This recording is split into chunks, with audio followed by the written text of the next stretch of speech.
Good evening, friends. Welcome to PKJPSC and BPSC channel.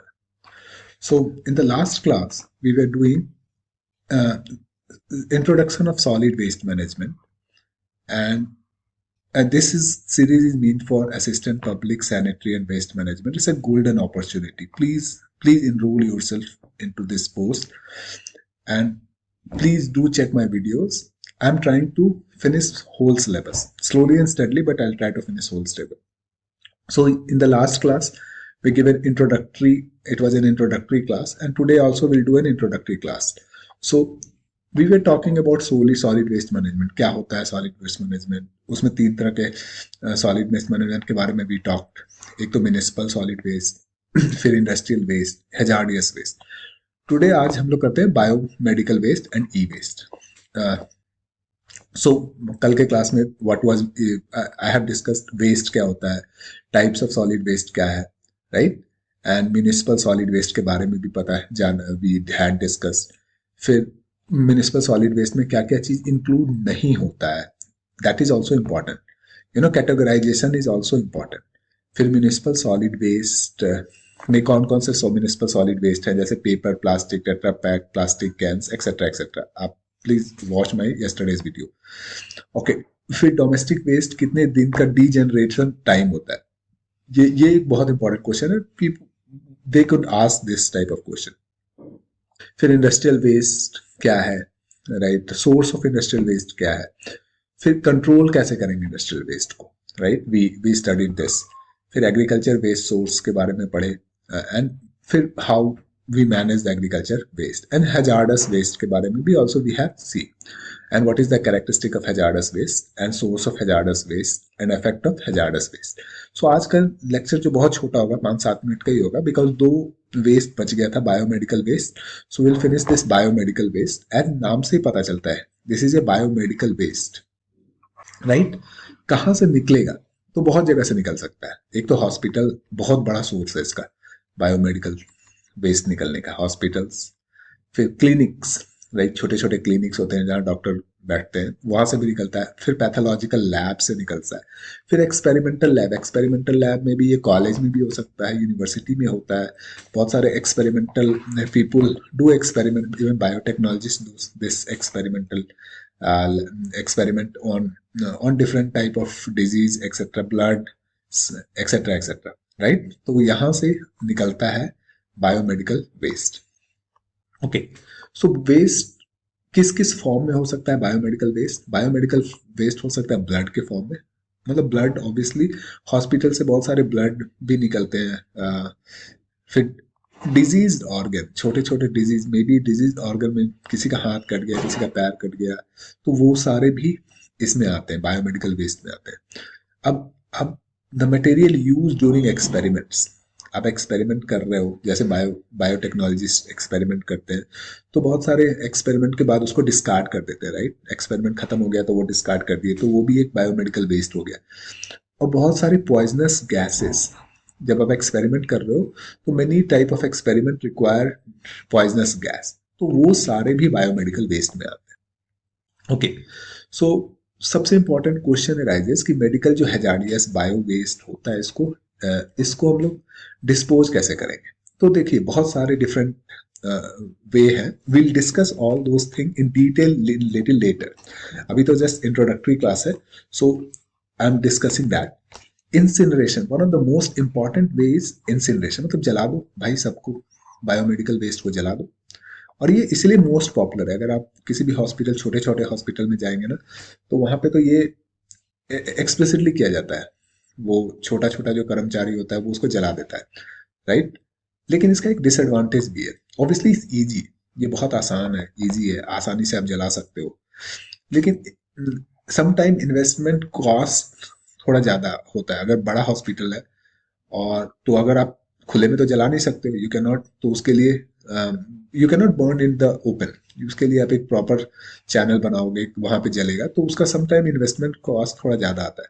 और जो smoke निकलता है, अब मान लो खुले में भी आप जला रहे हो, छोटे छोटे हॉस्पिटल वाले तो खुले में जला देते हैं, तो वो ब्लैक स्मोक बहुत डेंजरस होता है. फ्लाई एश निकलता है, टॉक्सिक फ्लू गैस निकलेगा, ये सारे बहुत प्रॉब्लमेटिक है. ओके, दूसरा मेथड है chemical disinfection. This is another good method. ये जितने भी कोई केमिकल का यूज करके भी एलिमिनेट माइक्रो ऑर्गेनिज्म, जितने भी माइक्रो ऑर्गेनिज्म है ना, केमिकल का यूज करके उसको एलिमिनेट कर देते हैं. लाइक मेडिकल इक्विपमेंट में बहुत सारे माइक्रो ऑर्गेनिज्म होते हैं, फ्लोर पे होते हैं, वॉल में होते हैं, तो ऑब्वियसली उन सब जगह को तो जला पाओगे नहीं. तो मेडिकल इक्विपमेंट जैसे कैंची हो गया, different type of medical equipment, उसको में हम भी केमिकल डिसइंफेक्शन यूज करते हैं. Most commonly use chemical disinfection तो अल्कोहल ही है, राइट, मिथाइल अल्कोहल. नॉट दारू नहीं, methyl alcohol. Okay, even if you check this, daru is itself a disinfectant. Okay, so chemical disinfection. फिर वेट थर्मल ट्रीटमेंट है, जैसे autoclaving. Autoclaving is a very important process. Autoclaving कुछ नहीं है, ये एक प्रेशर कुकर ऐसा इक्विपमेंट होता है, राइट. इसके अंदर आप कुछ जिसको भी स्टेरलाइज करना चाहते हैं, स्टेरलाइजेशन मतलब जिससे बैक्टीरिया और वायरस को मारना चाहते हैं, उसके अंदर डाल दो और कुछ कुछ देर के लिए छोड़ दो. जैसे प्रेशर कुकर, बिकॉज ये भाप से ये प्रेस सारे bacteria and viruses will die. So autoclaving is a very important technique, and autoclaving से hazardous waste disposal बहुत किया जाता है. Okay, so and others are like microwave irradiation, right? Although it's a very costly, high investment होगा, but yes, some कुछ जगह पे किया जाता है. जैसे अगर 2450 मेगाहर्ट्ज का फ्रीक्वेंसी से माइक्रोवेव छोड़ेंगे तो वो डिस्ट्रॉय कर देता है माइक्रो ऑर्गेनिज्म. सो इसलिए microwave irradiation is also important technique. अगर आप डिसएडवांटेज देखें तो ऑब्वियसली हाई इन्वेस्टमेंट है इस चीज का. एक वन इम्पॉर्टेंट है land disposal.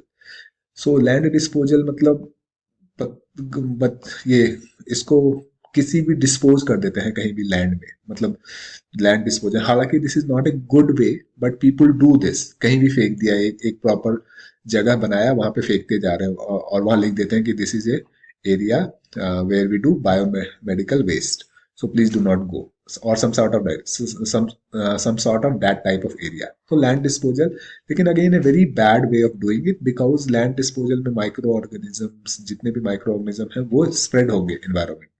So this is a very bad way, but people do it because even good hospitals do it because they do not have space. in at least सरकारी hospital तो करते ही है. एक process है inertization. It's very important. Inertization ये minimize करता है risk of toxic material spreading into surface water, ground water, by mixing the waste with cement. Waste लिया, बायोमेडिकल वेस्ट लिया, उसको सीमेंट के साथ मिक्स कर दिया, ठीक है, और क्या किसी और पदार्थ के साथ मिक्स कर दिया डिस्पोज करने से पहले, उसके बाद डिस्पोज किया.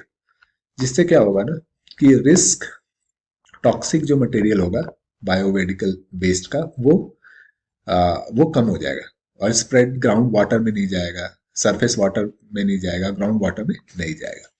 सो this is the process known as inertization. Okay, next very important waste is E waste. तो ई वेस्ट का फुल फॉर्म आपको पता ही होगा क्या है, electronic waste, which is obviously unwanted.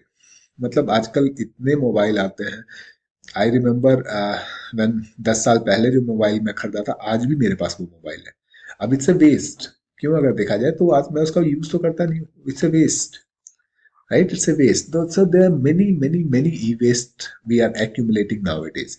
So different type of e-waste है. पुराना सेल फोन है, स्मार्टफोन है. हर एक साल पे तो लोग सेल फोन स्मार्टफोन चेंज कर देते हैं. डेस्कटॉप कंप्यूटर है. डेस्कटॉप कंप्यूटर हर 5 साल तो मैं ज्यादा बोल रहा हूँ, 2-3 साल के अंदर ही न्यू डेस्कटॉप कंप्यूटर ले लेते हैं. लैपटॉप है. तो ये जो ओल्ड वाला होता है वो तो ई वेस्ट हो गया आपका. मॉनिटर है, हार्ड ड्राइव है, डीवीडी प्लेयर है, टेलीविजन. इवन आजकल तो नए नए टेलीविजन आ रहे हैं, इतने इंच, पता नहीं 100 इंच है. So I am not very sure about that, but still. So old television E waste हो गया. Printer, copier. तो इस तरह के वेस्ट को ई वेस्ट बोला जाता है, राइट. तो प्रॉब्लम विद ई वेस्ट में क्या होता है ना, ऊपर से तो लगेगा ई वेस्ट ज्यादा डेंजरस नहीं है, लेकिन इंटरनली उसमें बहुत सारे केमिकल होते हैं. जैसे बेरिलियम हो गया, ये सब आपको याद रखना है. कैडमियम हो गया, मरकरी हो गया, लेड हो गया, जो ना सीरियस थ्रेट है सॉयल के लिए, एयर के लिए एंड वाइल्ड लाइफ और वाटर के लिए. क्योंकि ये जो मटेरियल है लीचिंग करते हैं. लीचिंग, अगर आप इसको ई वेस्ट को ऐसे ही फेंक दोगे तो स्लोली एंड स्टेडली ये लैंडफिल, मतलब लैंडफिल में बहुत लोग क्या करते हैं, ई वेस्ट को जस्ट फेंक दिया जाता है, राइट। और वो लैंडफिल में पड़ा रहता है, स्लोली एंड स्टेडली ये लीच करता है, ये सारे मटेरियल कैडमियम मर्क्यूरी लीड, ये लेड और बेरिलियम, ये सी धीरे धीरे धीरे धीरे सरफेस वाटर पे जाता है और उसको कंटेमिनेट करता है, right. So this is a very dangerous, और ये पॉइजन कर देता है वाटर को, दैट इज वाई। और आजकल लीड आप देखेंगे, lead mercury, we will talk about कि लीड और मरकरी कैडमियम बेरिलियम अगर पानी में ज्यादा है तो क्या डिजीज हो सकता है, disease section, okay. E waste का मैनेजमेंट कैसे करेंगे, तो best way of managing E waste is obviously recycle. If you check this is the recycle, लेकिन प्रॉब्लम क्या है, सिर्फ 20% of E waste is recycle. ये वर्ल्ड का डेटा है, एक्चुअली वर्ल्ड का 2019 का डेटा है। सो सो मे बी 20-25%, लेट्स 25%, सो 75% जो है ई इलेक्ट्रॉनिक वेस्ट अभी भी वेस्ट है। तो यूएन का रिपोर्ट क्या बोलता है कि एक्चुअली प्रॉब्लम क्या है ना, ई वेस्ट को रिसाइकिल, क्यों, एक्सट्रैक्शन टेक्नोलॉजी इस बहुत वीक है, बहुत खराब है, मतलब उससे सारे आप उस कंप्यूटर के चिप से सारा सामान को निकालना बहुत मुश्किल हो जाता है, राइट। एंड जैसे recovery rate of cobalt from E waste is only 30%, so 30% ही है कोबाल्ट का रिकवरी रेट। तो 70% तो क्या हो रहा है, 70% तो लैंडफिल में जा रहा है, सॉयल में जा रहा है, एक्सेट्रा एक्सेट्रा। तो एक गुड ट्रिविया है, टोक्यो ओलंपिक में जितने भी मेडल बनाए गए वो सारे ई वेस्ट से बनाए गए थे। It's a good thing, right, good initiative, please do read about this, okay. एक लॉ बनाया गया ई वेस्ट के लिए इंडिया में 2011 में, हम लोग लॉ के बारे में भी पढ़ेंगे जब we'll talk about the law, ठीक है। So law to manage E waste, sorry that's S is missing, have been placed in India since 2011. Okay, so next class में we'll talk about evolution of solid waste management. So guys, please do like and subscribe to my channel. We'll slowly and steadily will finish all everything.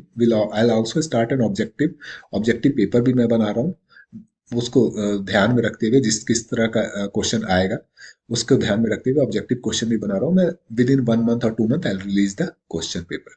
So guys, bye bye, good night.